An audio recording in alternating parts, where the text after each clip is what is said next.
Ready? Start. The present government's decision to withdraw high value currency notes from circulation was a bolt from the blue. Stop the time consuming process to print new notes and replace scrapped ones, coupled with a cap on daily cash withdrawals, created panic among 24 crores bank account holders. Stop.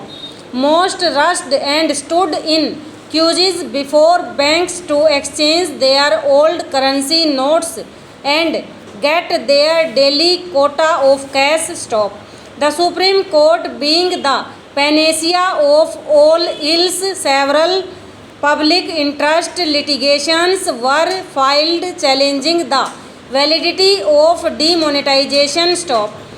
The SC decided to focus on ameliorating the harassment faced by common people forced to stand in queues for hours by the government's decision to demonetize without warning. Stop. On Friday, an SC bench headed by the Chief Justice of India surprised many by its grim assessment of the possible fallout of people being forced to stand for hours in frustratingly long queues. Stop. Stanza. There could be riots, it said. Stop.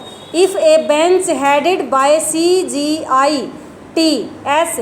Thakur, who has 22 years of experience as a judge of constitutional courts, fears so, it could be true. Stop.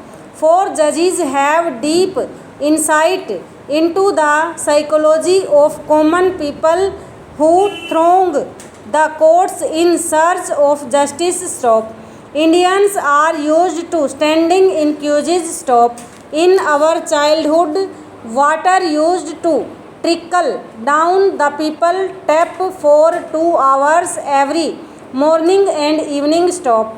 Vessels of various shapes and sizes used to be kept in queue, the length of which was over.